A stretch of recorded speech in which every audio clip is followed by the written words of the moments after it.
What's up, my beautiful bros? Maine-iac here with another NFL video. Today we have the 2018 NFL Round 1 mock draft. Now, usually I do just team specific, but I decided to take a stab this year, and if you are a fan of the NFL, you know it's mock draft season, so I hope you enjoy. Let me know what you think about this draft and where you think people will go. Also, if you have something to say, or I will state if you want to continue a conversation about a specific topic in the comment section down below, feel free to. We'll start with number 1 overall. People have Cleveland selecting quarterback at either 1 or 4, but my belief is that somehow Cleveland will get Kirk Cousins to sign in Cleveland, so I don't think they draft a quarterback necessarily round 1, although that could be a mistake. I have first overall, the Cleveland Browns select Saquon Barkley, running back. I think he's a good fit. I like Isaiah Crowell in Duke Johnson in Cleveland, but Saquon is just a different talent. He's stronger. I think he's faster.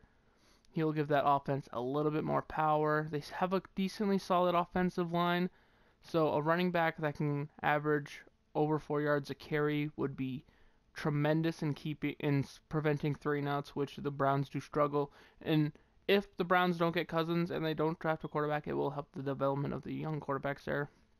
Number 2 overall, New York Giants with the number 2 overall pick select Josh Rosen, quarterback.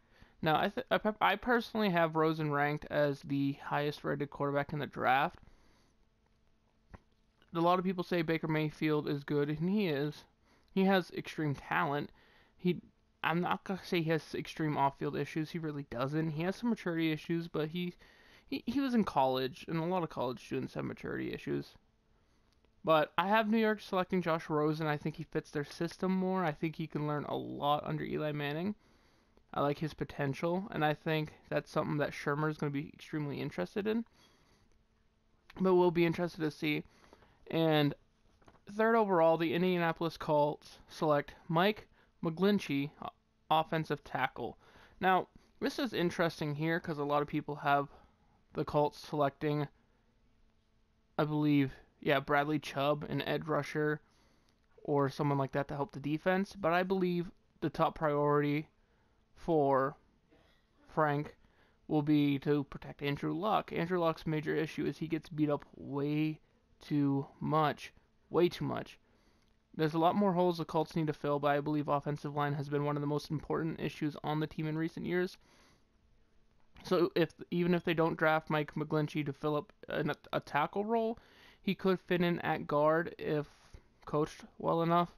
He might not be an immediate fill, but he should be a solid player. Might not be a superstar, but he'll solidify that line for sure and protect either Brissett or Luck if Luck gets hurt again. And at fourth overall, the Cleveland Browns select, or I should say Cleveland Browns select with a 4th overall pick, Minkah Fitzpatrick, safety. I like how he pairs with Jabril Peppers and the defense of the Cleveland Browns. I think he adds a little bit more stability on the run defensive side. I think he can cover quite well. He can match up decent against tight ends. Not superstar tight ends, but he can cover some. He should be able to keep up with running backs in coverage, and I think they can play him at a few positions if they want to. Then again, it's Cleveland Browns coaching staff. They'll find a way to mess this up. And with the Denver Broncos with a 5th overall pick, I have them selecting Sam Darnold, quarterback. Now, Darnold, I wouldn't necessarily say he's top 2, top 3 in quarterbacks in the draft. I think with the talent that the Broncos have, they have some holes on the offensive line. Their wide receivers with Demaryius Thomas and Emmanuel Sanders, they need someone with an arm and someone who's not afraid to throw it if they're going to compete. And with a solid defense like Denver has, I think Darnold is almost a perfect fit. He could go a few places. Heck, he could even go to Cleveland with a 4th overall pick, but I don't think he's number 1 pick material, so I don't think he goes there. But he sneaks just into the top 5 for me. And then at New York Jets with a 6th overall pick select Calvin Ridley, wide receiver. Now, there was a few places I kind of wanted to go here. Kind of wanted to go offensive line. Kind of wanted to go quarterback, just in case. But I think Josh McCown, I think they're happy with him. I think they'll bring him back. I think he'll be solid. So I think they give him another young stud to pair up with Robbie Anderson, who had a breakout season last year. I think getting as much solid wide receivers as you can is important. Their defense is getting better, but when they do eventually draft a quarterback, they're going to need young talent, and I don't think that bringing in a young quarterback who needs to grow and then bringing in wide receiver who needs to grow as well together is going to mesh. So I think bringing in a wide receiver like Ridley with a veteran like Josh McCown, and then once Ridley matures a little bit, bring in a quarterback, and then it will go from there. And then with the 7th overall pick, the Tampa Bay Buccaneers select Quentin Nelson, one of the best offensive linemen in the draft. I think he has extreme potential. I think he opens up the run game for the Tampa Bay Buccaneers. Whether they go here or they decide to go defense, since their defense was atrocious, who knows? They could go running back. They could go wide receiver. I don't see them going wide receiver necessarily, whether they have Deshaun Jackson and Mike Evans, but they could. You never know.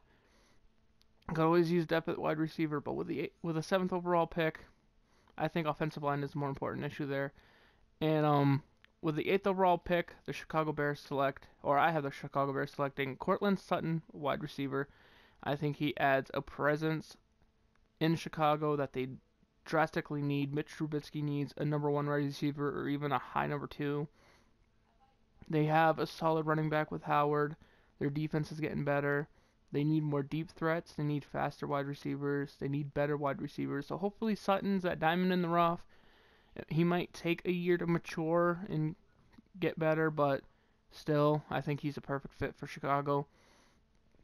And then the picks 9 and 10 between San Fran and Oakland is going to be a coin flip on draft day. So I'm going to, just for the sake of purposes, I'm going to have San Francisco winning the flip and getting the 9th overall pick, just so you know. Some people have Oakland getting the 9th pick, but I like to run with San Francisco. I feel like they're lucky. With the 9th overall pick, the San Francisco 49ers select Bradley Chubb, edge. Now, I love Bradley Chubb is an outstanding talent. I think he could very well go top 6. He could go Denver to pair with Von Miller. He could go New York. He could go anywhere. He could go Cleveland to pair with Myles Garrett. That would be very scary. But I have him going to San Francisco to shore up that defense a little bit. I know San Fran needs some offensive talent, but they got the cap room. They got Jimmy Garoppolo. They need to get him some better talent on offense, but I think just like last year, either they trade down and get Chubb, or they use their mind games to somehow get the player they want and more back. They have that kind of, or at least Shanahan pulled off some funky tricks in the draft last year to get talent that should have went higher, but somehow he does it. I like the fit, too, of Chubb and San Fran. And then number 10, I have the Oakland Raiders selecting Raquan Smith, inside linebacker. I think he pairs well with Khalil Mack. I think he helps solidify the run defense there. And if the run defense can improve, then that will, or should go hand in hand in helping the pass defense improve a little bit at least. I think they're going to have to go after a free agent corner to help. But we'll see. They could fill in the linebacker role in free agency, but for now I have Raquan Smith going there. And at number 11, we have Miami Dolphins selecting Maurice Hurst, a defensive lineman. I have them selecting Hurst because I think they're either going to cut Sue or he's going to leave, something like that. Now, this is interesting right here, this overall pick. I have the Cincinnati Bengals selecting Marcus Davenport, edge. I think with the offense that Pittsburgh is fielding, I feel like Cincinnati not so much offensively need to match their firepower. They already have great young running backs, a good young quarterback with some young wide receivers. I think John Ross will improve.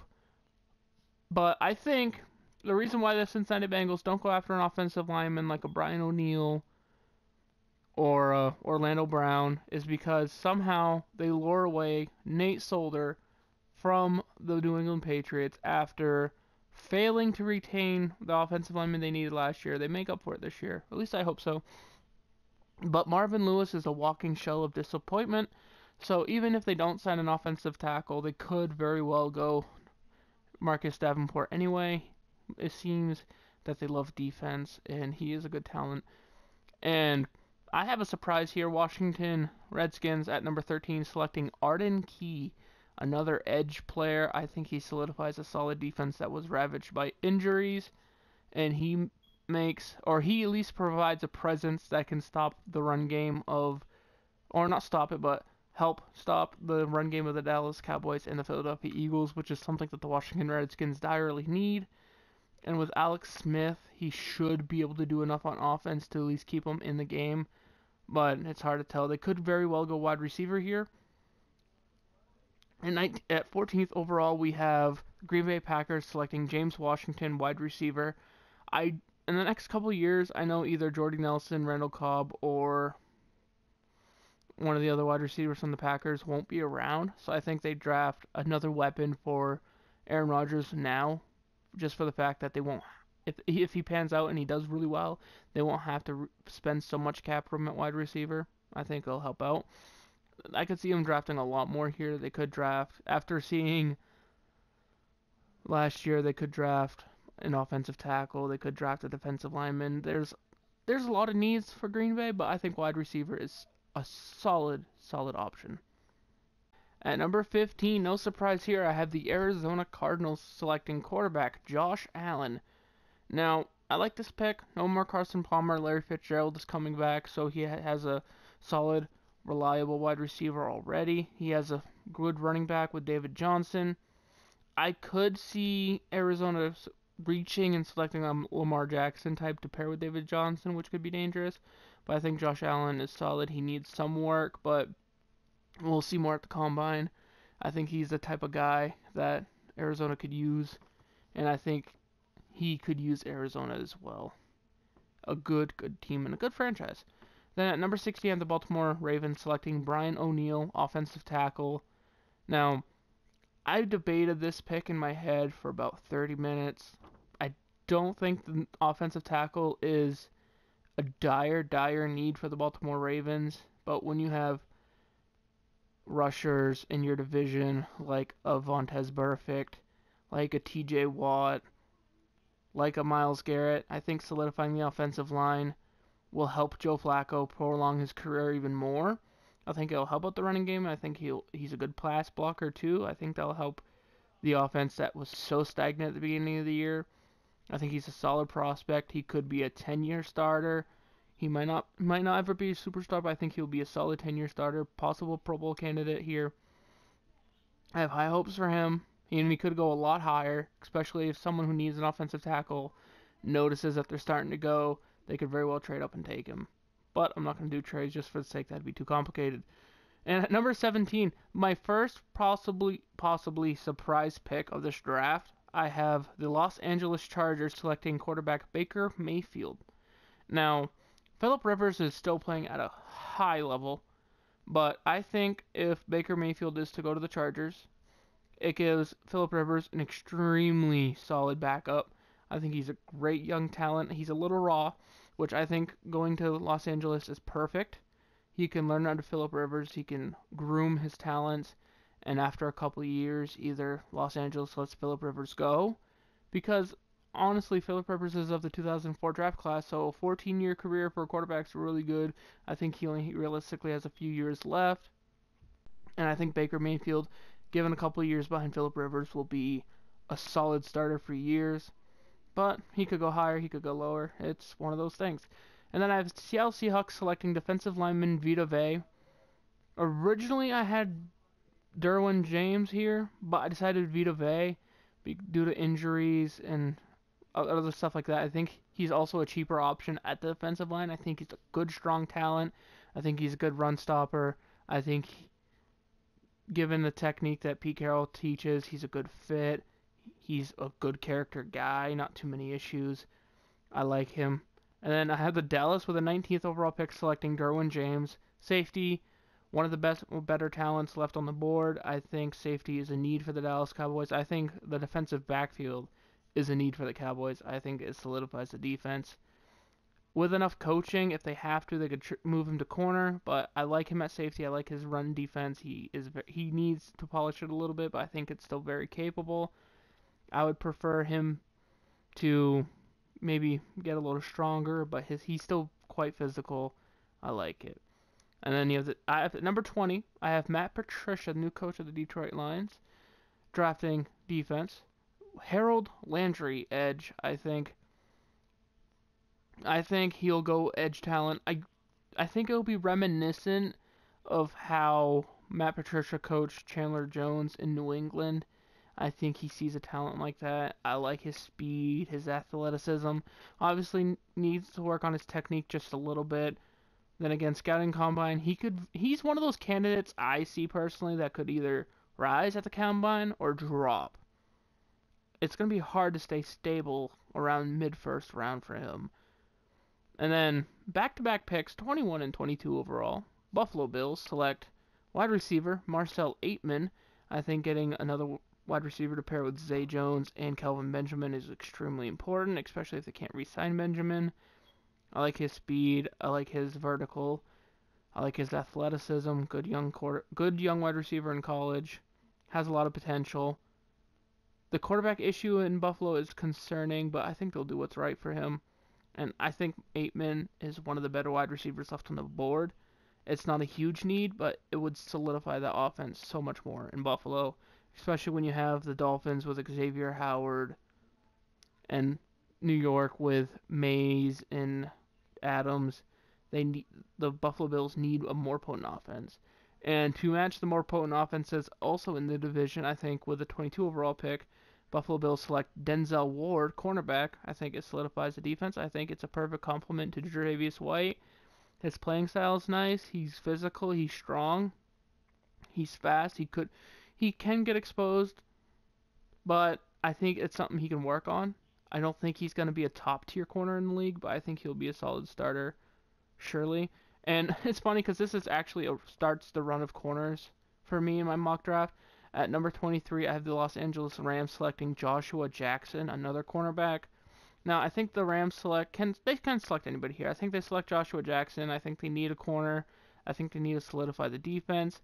If you look at the Rams' loss in the playoffs to the Atlanta Falcons, their defense kind of folded a little bit. I love what they have on the defensive line. They could very well go linebacker here, maybe a Tremaine Edmonds or someone like that. But I think they go Joshua Jackson. I think a corner is a more pressing need. And seeing Denzel Ward go off the board, I think the Rams jump on Joshua Jackson. I think they fall in love with him at the combine. I think it's a match made in heaven. I think Sean McVay is gonna do the right thing here. And Carolina being Carolina, picking people who people don't expect them to pick and making them work out most of the time. With the 24th overall pick, I have Carolina selecting Holton Hill, another cornerback. Now, with this pick, I think Carolina solidifies their secondary a little more. He might not be an immediate starter, but I think if he shows enough promise in preseason, they'll definitely give him a chance. I think he'll mature over the first season. I think maybe he'll get 1 or 2 starts at the least. I think he could fit a good fit for the secondary, a good fit for Ron Rivera. And at number 25 overall, we have the Tennessee Titans selecting Darius Juice. I'm so sorry if I pronounced the name wrong. Running back. Now, fun fact, I have the Tennessee Titans selecting Darius Guice, a running back. Even though they have DeMarco Murray and Derrick Henry, I think this is the year they get rid of DeMarco Murray. I think they keep the two-headed back monster, though. I think they get Goose to pair with Henry, just like they got Henry to pair with Murray. I think Murray eventually will cost them too much. I think he's kind of wearing down a little bit. He kind of floundered in the game against the Patriots. I think Henry is the better back. I think he showed that. Oh, well, actually, Murray didn't play against the Patriots. Injury concerns are that. I think Goose is a perfect fit, a perfect complementary back to plug and play when Henry needs to rest. I don't think Murray will be a Titan when the year starts. And then at number 26 overall, I have the Atlanta Falcons selecting Taven Bryan, defensive lineman. I think the defensive line there is an issue. Even if it's not so much an issue, I think getting more defensive line talent when you play in a division with Cam Newton, Alvin Kamara, Ingram. I would say Tampa Bay Buccaneers, but they don't scare me that much. I think it will keep him in the division's contention. He could be another Takaris McKinley, who actually I think played well last year. He could have one of those situations where he doesn't mature as fast as they think, but I think he'll have a nice solid career in Atlanta. I don't think there's too many other teams that are quite a fit for him left in the first round, so if he doesn't get selected here, I think he might fall towards the second round. But either way, he'll be a good player for whoever drafts him. And then at number 27, another surprise pick for here.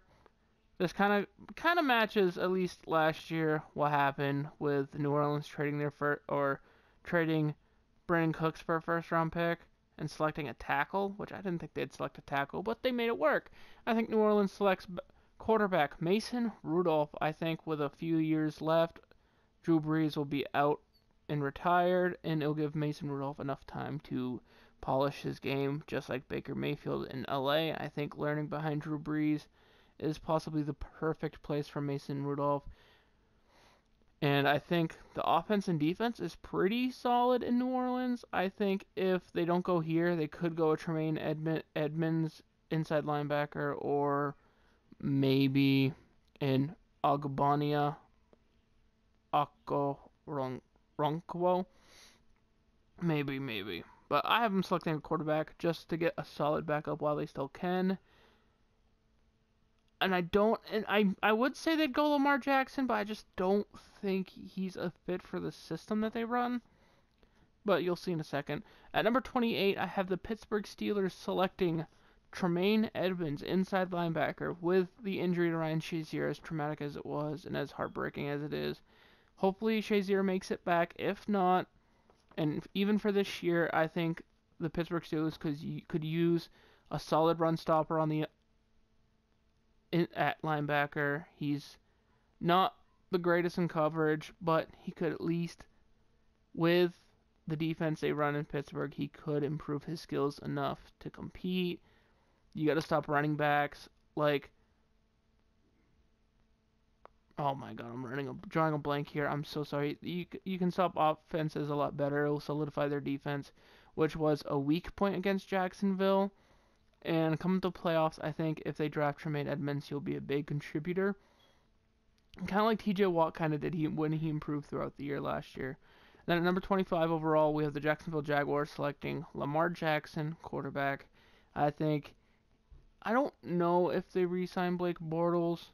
I don't know what they do, but whether they keep Blake Bortles or whether they just decide to go with a rookie, I think Lamar Jackson is a perfect fit for Jacksonville.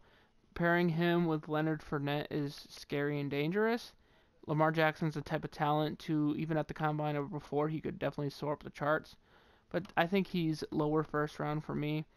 He's a nice addition, especially if they keep Hearns or Allen Robinson with a nice deep threat. Gives him nice use of his legs. He has a tremendous defense to work with, so there won't be a huge amount of pressure on him. I think Lamar Jackson is a perfect fit for Jacksonville. Heck, it's even his name, Jackson to Jacksonville. Now, at number 30 overall, this is where it could go obviously, the whole draft could go either way, but I think this is where it gets a little bit more muddled as you start to get into the second round talent. Maybe someone trades up, maybe someone reaches because there's someone still there they want. But I have the Minnesota Vikings selecting offensive tackle. I'm sorry, I wrote this name weird, and I apologize if I pronounce it wrong. Colton Miller. Now, Minnesota's offensive line is already solid. Their defense is already extremely solid. I think they solidify their offensive line with either a bridge offensive tackle, someone who can back up, because injuries are extremely important. And in this game of football, if you lose an offensive tackle, it can extremely hurt your season. I think Miller is a good young prospect. I think even if he sits behind starters for a year, he could be a very solid starter for years to come. I see him being in the league for 6+ years, but with talent like this, you never know. And then at number 31, I have the New England Patriots selecting Ogbonnia Okoronkwo, edge, just to move around the defensive line a little bit. I like Dietrich Wise, how he did. Derek Rivers was hurt the whole year, so I don't know how he's going to be. I like the depth that this adds, because they tend to run a rotation like that in New England. With a new defensive coordinator, that could change a little bit, so I don't know. They could go defensive tackle here. They could also go an Orlando Brown type offensive tackle if Nate Solder does end up leaving the team. But I think they could also select a quarterback here or trade up a little bit and select a Mason Rudolph or a Lamar Jackson type. I could see that happening because they do need a better backup. But I like their edge capabilities. I think that would help a lot more with their run defense. They definitely need to solidify that run defense. That is an extremely pressing matter. Cornerback is an issue here as well, but I think that can hold off for at least the second round. But we'll see. And Philadelphia Eagles with a number 32 overall pick. This one was so tough. I couldn't see a player I liked the Philadelphia Eagles selecting. I had people like Chubb here, the running back from Georgia, but I don't think they really need a running back too badly. I had some wide receivers here at some point, but I don't think they need those too badly. They're solid across the board. So I have the Philadelphia Eagles selecting Orlando Brown, offensive tackle. Like I said before, with the Minnesota Vikings in a division, especially like the Cowboys and Giants, and against the NFC, with rush our defenses as physical and strong as they are, having our tackle like Orlando Brown, who has that size and strength to compete in the NFL level, I think will be solid.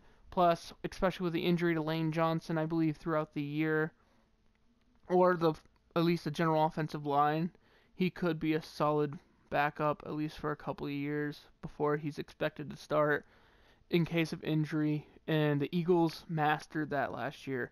They had injuries, they overcame them because they had solid backups, and I think that could be key to the first round. Is you might not necessarily need a starter out of position, but having a solid backup is always a good plan. Anyway, guys, thank you for watching. Don't forget to leave a like, comment, subscribe. Let me know what you think. What's your mock draft looking like? And let's continue the discussion. Maybe in a couple weeks I might do a new one. I might do a new one next week, but we'll see. I have to do a little bit more research. There might be a couple people, I'm going to keep it a secret for now, but there might be a couple people climbing my board pretty soon. I'm getting deep into tape on some people, and I like what I see, but you guys will see that in a little bit.